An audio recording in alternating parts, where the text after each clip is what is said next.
Hello friends, क्या आप एक टैक्स कंसल्टेंट हो या टैक्स कंसल्टेंट बनना चाहते हो? दोनों ही सिनेरियो में आपको फेस करना पड़ सकता है कुछ common issues related to TDS and TCS. जैसे कि टीडीएस क्या है, टीसीएस क्या है, किन किन सर्विसेज या पेमेंट्स पे ये एप्लीकेबल होता है, इसके रेट्स क्या क्या है, टीडीएस या टीसीएस का पेमेंट किस तरीके से किया जाता है, उसकी ड्यू डेट क्या होती है, टीडीएस के रिटर्न किस तरीके से फाइल किए जाते हैं, उसकी ड्यू डेट क्या होती है, अगर हमने टाइम पे रिटर्न फाइल नहीं किया या टाइम पे हमने टीडीएस का पेमेंट नहीं किया तो हमको क्या इंटरेस्ट एंड पेनल्टी एप्लीकेबल हो सकती है और इस इंटरेस्ट या पेनल्टीज को किस तरीके से कैलकुलेट किया जाता है। इतना ही नहीं, रिटर्न फाइलिंग करने के बाद में फॉर्म 16, फॉर्म 16A, 27D किस तरीके से डाउनलोड किया जाता है, किस तरीके से इसकी रिक्वेस्ट किया जाता है और किस तरीके से इसको जनरेट किया जाता है। ये तमाम कॉमन इश्यूज को देखते हुए हमने इंट्रोड्यूस किया है एक टीडीएस एंड टीसीएस से रिलेटेड पूरा कंप्लीट कोर्स, जिसमें हमने फोकस किया है आपकी टोटल नॉलेज और स्किल्स के ऊपर।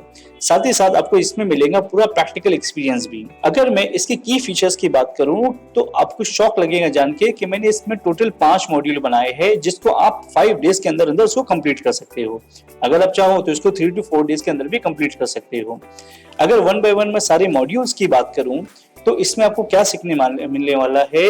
इस कोर्स में आप टीडीएस की बेसिक, टीसीएस के बेसिक से लेकर के उसके रिटर्न फाइलिंग, पेमेंट एंड उसके फॉर्म 16 डाउनलोड करने तक के सारे कॉमन इश्यूज को मैंने इसमें सॉल्व कर दिया है। अगर मैं वन बाय वन सारे मॉड्यूल्स की बात करूं तो आपको पता चलेगा कि फर्स्ट मॉड्यूल में मैंने कवर अप किया है उसकी फंडामेंटल से रिलेटेड। फंडामेंटल मींस टीडीएस क्या है, टीसीएस क्या है, टीडीएस या टीसीएस को गवर्नमेंट ने इसे क्यों इंट्रोड्यूस किया, रीजन क्या था इसके पीछे, टीडीएस के रेट्स क्या क्या है, टीसीएस के रेट्स क्या क्या है, इसके अलावा इसको कंप्लायंस करना क्या कंपलसरी है, टीडीएस अदर देन सैलरी के केस में किस तरीके से कंप्यूट किया जाता है, सैलरी के केस में टीडीएस को कैसे कंप्यूट करेंगे, और इससे रिलेटेड मल्टीपल इश्यूज को मैंने मॉड्यूल 1 में कवर किया है, जिसके करने के बाद में आपको टीडीएस और टीसीएस की हो जाएंगी बेसिक कंप्लीट अच्छी नॉलेज। इसके बाद में सेकेंड मॉड्यूल में मैंने बात किया है आपसे टीडीएस और टीसीएस से रिलेटेड पेमेंट की। देखिए, सबसे पहले तो आपको फंडामेंटल समझ में आना चाहिए, उसके बाद में उसका पेमेंट किस तरीके से किया जाता है। तो यहाँ पे हमने कवर किया है आपके लिए टीडीएस और टीसीएस की पेमेंट किस तरीके से की जाती है। अगर आपने टाइम पर टीडीएस की पेमेंट नहीं की या टाइम पर टीसीएस की पेमेंट अगर नहीं की तो उसके रिलेटेड आपको क्या पेनल्टीज, क्या इंटरेस्ट, क्या लेट फी उसके अंदर आ सकती है। इसके अलावा आपको पेमेंट करना किस तरीके से, ऑनलाइन करना है, ऑफलाइन करना है, तो ऑनलाइन करने के लिए या ऑफलाइन करने के लिए कौन सा चालान एप्लीकेबल होता है, इसका मैंने टोटल प्रैक्टिकल इसके अंदर आपको करके दिखाया हुआ है।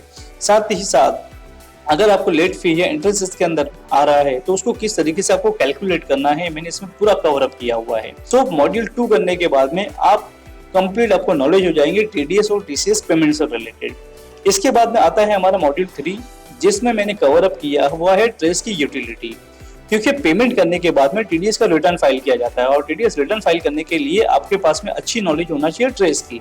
अगर आपके पास में ठीक से नॉलेज है ट्रेस की, इसके इंटरफेस की, इसके सारे मेन्यूज की, तो आपको टीडीएस के रिटर्न फाइलिंग से रिलेटेड किसी भी इशू में कभी भी कोई प्रॉब्लम आने वाला नहीं है। तो थर्ड मॉड्यूल में मैंने आपके लिए कवर अप किया हुआ है कि सबसे पहले मैं आपको बताऊंगा कि ट्रेस की ओवरव्यू वो दिखता कैसा है, कहाँ पे कौन सी मेन्यूज रखे हुए हैं, ठीक है। बाद में आपको यूजर आईडी कैसे जनरेट करना है, उसका पासवर्ड कैसे जनरेट करना है, अगर आपने पासवर्ड भूल गए हो तो उसको रीसेट कैसे करना है, आपको टीडीएस का डीएस से रजिस्ट्रेशन किस तरीके से करना होगा, आपने टीडीएस का पेमेंट, जैसे मैंने प्रीवियस सेशन में बात किया कि सेकेंड मॉड्यूल में आपने सीखेंगे कि टीडीएस का पेमेंट कैसे करना है। अब पेमेंट करने के बाद में उसका जो चालान ऑनलाइन उसका स्टेटस क्या है वो चेक करने के लिए आपको ट्रेस पे आना होगा, तो उसको आप किस तरीके से उसके स्टेटस चेक कर सकते हो। बाद में टीडीएस रिटर्न फाइलिंग के लिए उसकी यूटिलिटी किस तरीके से डाउनलोड करोगे, 26A स्टेटमेंट कैसे व्यू करना है, कैसे डाउनलोड करना है, कैसे उसको रिकंसिलेट करना है, और 26A स्टेटमेंट को आपके एनुअल इंफॉर्मेशन सिस्टम के साथ में किस तरीके से उसको टैली करना है। इसके बाद में जस्टिफिकेशन रिपोर्ट के रिगार्डिंग हम बात करेंगे, उसकी किस तरीके से आपको रिक्वेस्ट देना है, रिक्वेस्ट देने के बाद में उसको किस तरीके से जनरेट करना है। तो मॉड्यूल 3 करने के बाद में आप पूरा वेल वर्सेस हो जाते हो आपके टीडीएस के जो ट्रेस इंटरफेस से। इसके बाद में मैंने बात किया है मॉड्यूल 4 के अंदर आपसे टीडीएस और टीसीएस रिटर्न फाइलिंग से रिलेटेड। ये बहुत ही इंपॉर्टेंट मॉड्यूल है और प्रैक्टिकली इसका बहुत ज्यादा यूज होता है, क्योंकि पेमेंट करने के बाद में आपको रिटर्न फाइल करना मैंडेटरी है।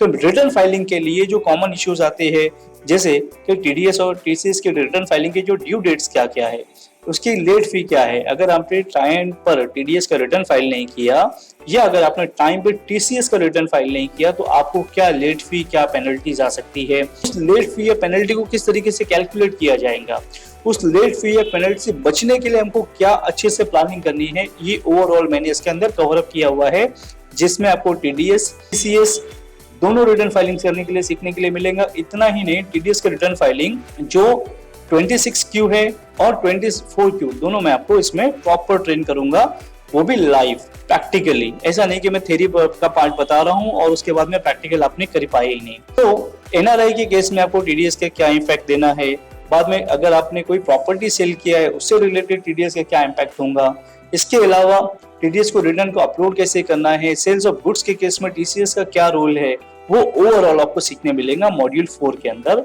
जो बहुत ही इंपॉर्टेंट मॉड्यूल्स है।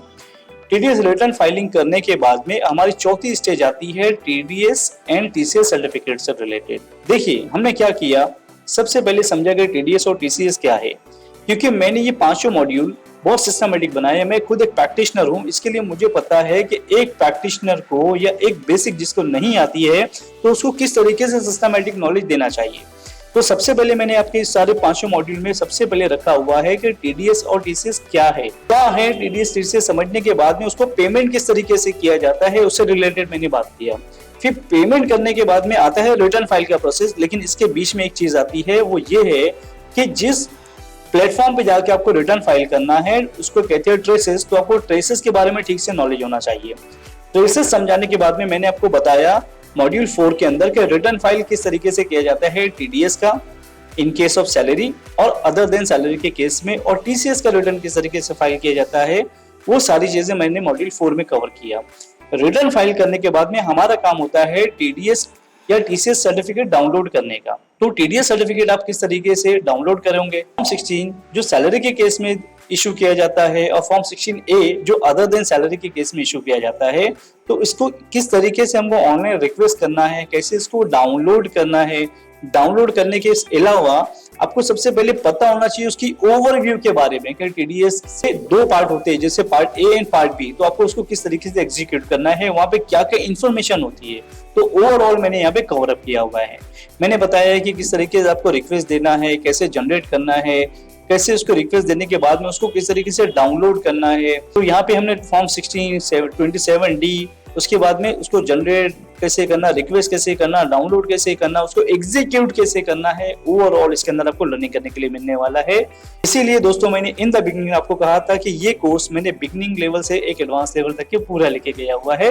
अगर आप इस कोर्स को ठीक से समझ लेते हो तो आपको टीडीएस से रिलेटेड सारे डाउट्स यहाँ पे क्लियर हो जाते हैं। इतना ही नहीं दोस्तों, टैक्सेशन एक ऐसी फील्ड है जहाँ पे टाइम टू टाइम कुछ ना कुछ अमेंडमेंट्स आते रहते हैं। कभी कोई नोटिफिकेशन आता है, कभी कुछ सर्कुलर्स आता है और कुछ ना कुछ कानून में चेंजेस हो जाती है। अगर आप कोई ऐसे कोर्स को कर रहे हो जिसमें आपको अपडेशन ना मिले तो आपकी नॉलेज पुरानी रह जाती है, जबकि कानून में टाइम टू टाइम कुछ ना कुछ चेंजेस आते रहते हैं। तो इन तमाम सिनेरियो को देखते हुए मैंने अपने इस कोर्स का एक्सेस आप लोगों के लिए लाइफ टाइम रखा हुआ है। मतलब इस कोर्स की वैलिडिटी आपको लाइफ टाइम मिलेंगी। लाइफ टाइम आपकी जो भी अपडेट्स आते हैं, जो भी सर्कुलर्स आते हैं, नोटिफिकेशन आता है और जो भी लॉ में जो भी चेंजेस हो जा रही है, उसके सारे की सारी चीजें आपको लाइफ टाइम उसके सारे अपडेट्स आपको मिलते रहेंगे। इतना ही नहीं, आपको लर्निंग करने के बाद में जैसे मैंने आपको सिखाया कि टीडीएस के जो रेट्स है, टीसीएस के रेट्स है, वो क्या है, उसकी डिटेल नोट्स आपको साथ में मैं अटैच करके दे दूंगा, ताकि आप वीडियो देखने के बाद में, लर्निंग करने के बाद में जो उसकी नोट से स्टडी करके आप काफी अच्छे से अपनी नॉलेज को बूस्ट कर पाओ। इतना ही नहीं दोस्तों, आपको मैं सपोर्ट प्रोवाइड करूंगा व्हाट्सएप और कॉल का भी।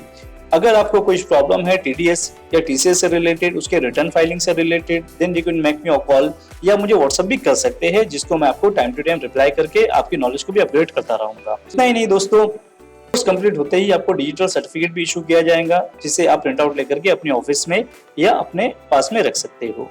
सो जाते जाते एक चीज मैं आपको बताना चाहूंगा जो बहुत ही इंपॉर्टेंट है। इतने इकोनॉमिक प्राइस में, जैसा कि आपने थंबनेल पर देखा, इतने हाई क्वालिटी वीडियो के कंटेंट के साथ में, जिसमें डिटेल नॉलेज एंड स्किल के ऊपर से मैंने बात किया है और साथ ही साथ मैंने आपको प्रैक्टिकल एक्सपीरियंस भी दिया हुआ है। पैरेलली इसकी वैलिडिटी में आपको लाइफ टाइम दे रहा हूं, जिसमें आपको सारे अपडेट्स मिलते रहेंगे जो भी आने वाले टाइम में आते जाएंगे। ठीक है, जैसे कि आप भी जानते हैं कि इंडिया में हर साल बजट आता है 28 फेब तक के, कभी कभी आगे भी चला जाता है। बजट में भी बहुत सारी चेंजेस आती है टीडीएस को लेकर के, और उसके अलावा ओवर द ईयर भी कुछ ना कुछ इसमें चेंजेस आती रहती है। तो वो सारी चेंजेस आपको टाइम टू टाइम सारे अपडेट्स आपको मिलते रहेंगी हमारे व्हाट्सएप ग्रुप के अंदर, हमारे टेलीग्राम ग्रुप के अंदर, क्योंकि आप बन जाओगे इस कोर्स को परचेस करने के बाद में हमारी कम्युनिटी के मेंबर, और ये सारी फैसिलिटी हम अपने कम्युनिटी मेंबर्स को प्रोवाइड करते हैं, जिसमें से आप भी एक है क्योंकि आप इस वीडियो को देख रहे हैं। इतना ही नहीं दोस्तों, साथ ही साथ आपको डिजिटल सर्टिफिकेट भी प्रोवाइड किया जाएगा। सो उम्मीद करता हूं दोस्तों आपको जो डिटेलिंग में आपको समझाना चाहता था, जिस कोर्स से रिलेटेड आपको सारी चीजें ठीक से समझ में आई होंगी। इन केस अगर आपको कोई भी क्यूरी है या आप इस कोर्स को ज्वाइन करना चाहते हो तो इस पर्टिकुलर नंबर पे आप मुझे कॉल कर सकते हैं या मुझे व्हाट्सएप भी कर सकते हैं। Finally see you in the session.